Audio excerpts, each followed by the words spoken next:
¿Qué tal, estimados alumnos? Mi nombre es Joel Rivera y tendremos aquí hoy la semana 4 para que ustedes puedan ver este vídeo y realizar su tarea de la mejor manera. En la semana 4 voy a hablarles acerca de las especies literarias parte 2. Ya habíamos visto la semana pasada las especies literarias 1 y en ellas habíamos visto la épica, ¿sí?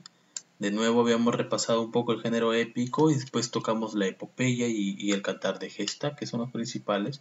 El poema épico es todavía motivo de mucha controversia en su sentido conceptual. Se dice que fue el predecesor de la epopeya y del poema y del cantar de gesta, solamente eso. De ahí que tiene características muy parecidas a ambas, ¿no? Que combina ambas. Bueno, también vimos el género lírico y vimos las 6 especies de este género, ¿no?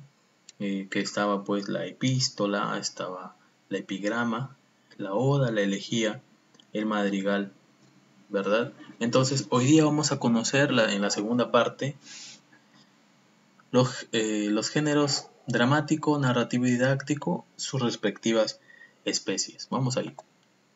Entonces, en el género dramático hay tres especies llamadas especies dramáticas. Tenemos la tragedia, la comedia y el drama. La tragedia vamos a ver primero. La tragedia es un subgénero dramático caracterizado por la representación de temas graves y elevados que conducen a su protagonista a un desenlace fatídico. Ese es el concepto. Como su propio nombre lo dice, tragedia proviene de tragoedia, ¿no? Que está conectado o está íntimamente vinculado con un hecho de carácter muy grave, ¿no? Por ejemplo, son problemas que no pueden solucionarse simplemente con una conversación. Por ejemplo, ahí tiene las tragedias de Sófocles o también las de William Shakespeare, ¿no? El mismo Esquilo escribió muchas eh, obras dramáticas en tragedia. William Shakespeare contaba, por ejemplo, la tragedia de dos buenos jóvenes que se enamoraron y no podían estar juntos por la rivalidad entre sus dos familias. Estoy hablando de Romeo y Julieta. Esta historia termina con la muerte de los protagonistas. Ahí ven ustedes el desenlace fatídico. Cuando hablamos de desenlace fatídico nos referimos a un desenlace que es triste, que normalmente tiene que ver con la muerte o con algún tipo de castigo injusto. Entonces, la tragedia tiene esa característica. Por ejemplo, Edipo Rey, él, sin saber, asesinó a su padre y se casó con su madre y con ella tuvo hijos. Entonces, es un problema grave, chicos. Es un tema grave y elevado. Es un tema que no se puede solucionar hablando. Haber asesinado a tu padre y haber estado de esa forma con tu madre. Eso es angustiante y tormentoso, ¿verdad? Entonces, son temas que son delicados y que hay que ver, pues, cómo se tocan, ¿no? Ahora, las tragedias son así. Tienen un problema grave y después este conlleva a un desenlace normalmente mortal o fatídico para el protagonista. Si hablamos de etimología, hablamos de tragedia, que viene pues a ser situación lamentable o hecho desgraciado que puede afectar tanto a una persona hasta como sociedades enteras. Por ejemplo, en el caso de Edipo, que tenía hijos, eso ya no solamente era problema de Edipo, sino también era un problema de sus hijos también, porque tenían como madre a su abuela, ¿verdad? Entonces, ¿cómo explicas esto a un jovencito o a una niña, no? Entonces, estos personajes que también se escriben sus historias después de Electra y Antígona, eh, tienen vidas marcadas por este hecho lamentable. Entonces, la tragedia como género teatral es una expresión muy antigua, de la antigua Grecia proviene. Como tal era compuesta en verso, pero siempre con, como ya les expliqué, la estructura lista para ser llevada a un escenario, ¿no? Y la historia está marcada por pasión o fatalidad es conducido a una caída, normalmente la muerte o la destrucción moral. En el caso de, por ejemplo, Romeo y Julieta fue por pasión, ¿no? Los lleva a su muerte, porque los dos terminan muertos.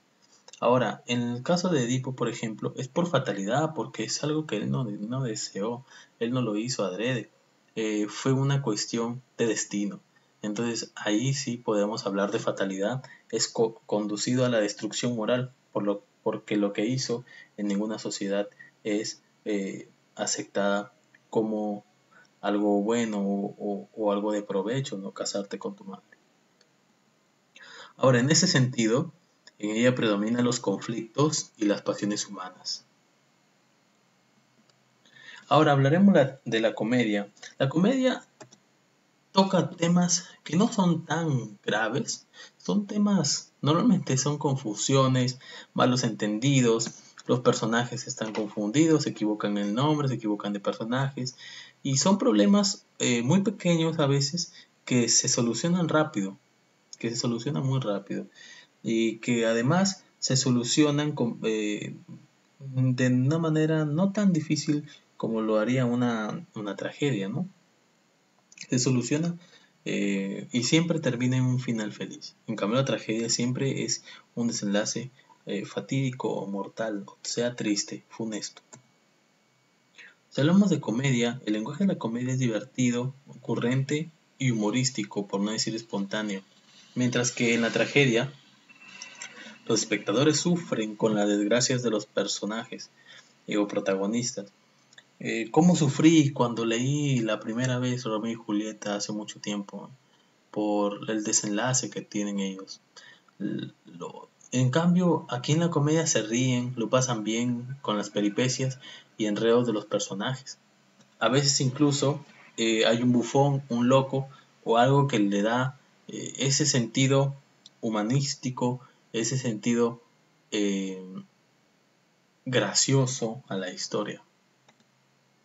Se llama comedia a uno de los géneros dramáticos que es opuesto a la temática de la tragedia, caracterizado por dramas y narración que evocan la risa y que tienen un final feliz. Siempre terminarán en un final feliz.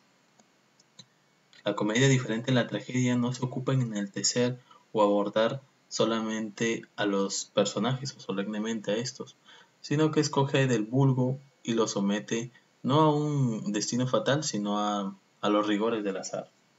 Es decir, toma al pueblo, no normalmente a la realeza como lo hace en la tragedia. Porque el caso de Edipo, rey, como su nombre lo dice, era un rey, ¿no? El rey de Colona, ¿no? Drama. El drama es como la vida misma, decían, ¿no? El drama se ocupa de caracterizar la representación de acciones humanas conflictivas en la que mezclan ambos, eh, ambos estilos, de la comedia y la tragedia. Por eso le llaman la tragicomedia. La tragicomedia.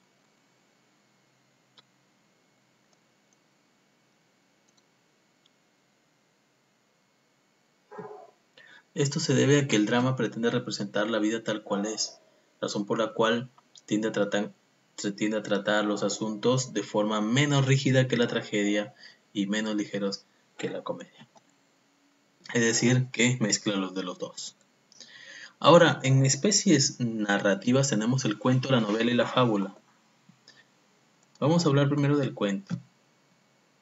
Bueno, en general, hablando ya de género narrativo, podemos decir que el narrador es la persona que representa eh, al que cuenta la historia, ¿no?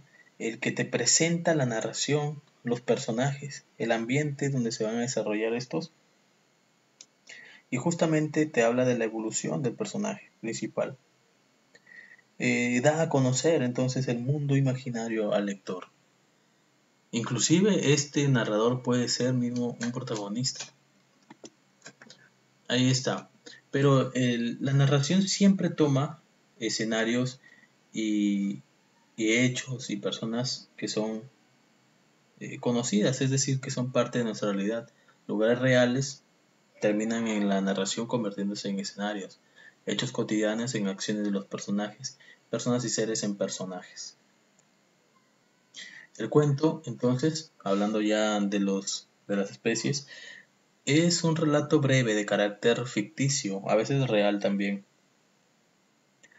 cuyo argumento es muy fácil de entender y cuyo objetivo es formativo o lúdico. Es decir, que te trata de enseñar algo a veces, ¿no?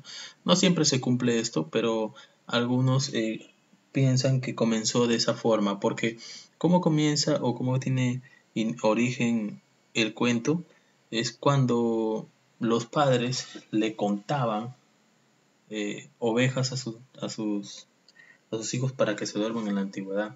Proviene entonces de quentum o contium, que es contar, ¿no? Entonces pasaron de contar ovejas a contar historias para que estos se entretengan y se duerman. Viene de computus, ¿sí? El latín computus, que es conteo.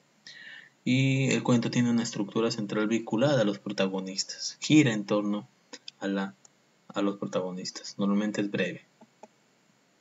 Las acciones suelen ser ubicadas en un espacio y un tiempo desde el inicio. Había una vez un rey que vivía en un castillo encantado, ¿no? Ya te dice el personaje y te dice el tiempo vivía y te dice también el lugar donde se desarrollarán los hechos. Castillo encantado. Es ficticio, si bien un cuento puede estar basado en hechos reales, su narrativa apunta a lo fantástico o a lo extraordinario, ¿no? Cada acción desencadena una consecuencia. Como es breve, cada acción conlleva una consecuencia que después se desarrolla. Los personajes principales deben resolver los problemas o superar el conflicto para justamente llegar al desenlace del cuento. Existe uno o varios personajes claves que son esenciales para que el protagonista pueda superar las pruebas. El hada madrina, ¿no?, que ayuda a la princesa, el animal que indica el camino a seguir, al guerrero, ¿no?, etc. Deben ser leídos de principio a fin como una estructura única y lineal, ¿no?, porque los cuentos van de inicio hasta final sin regresar en el tiempo. Ahí tenemos inicio, nudo y desenlace, que son sus partes. La novela, que es un poco de una extensión más extensa y que es mucho más compleja que el cuento, porque normalmente la novela junta muchas tramas o muchos argumentos, muchos problemas también. En el cuento solamente hay un problema, como el caso de Caperucita Roja, ¿no?, que tenía el problema del lobo. No, acá hay muchos lobos, hay muchos problemas y todos están esperando su turno para presentarse, ¿no? Entonces la narración se va tornando compleja. Hay mucha cantidad de personajes y muchas locaciones, por lo que la novela requiere un nivel más avanzado para poder leerse.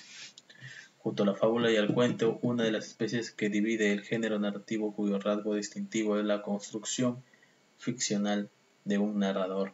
Las novelas se caracterizan por la trama compleja y abundante de digresiones, vitucuetos, ¿no?, vericuetos, que son tramas sensibles, varios personajes y varios puntos de vista. Esto lo vamos a ver con mayor profundidad en la clase, pero ya saben lo esencial de la novela. La fábula, ya saben, tiene personajes que son animales,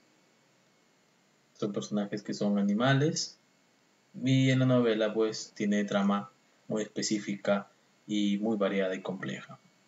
La fábula, entonces, si está escrita en prosa, los personajes son animales que actúan o personifican seres humanos, y su principal propósito es dejar una enseñanza y lo hace a través de una moraleja, ¿no?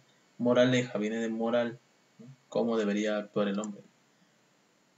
Utiliza la personificación, que es una figura literaria, para justamente atribuirle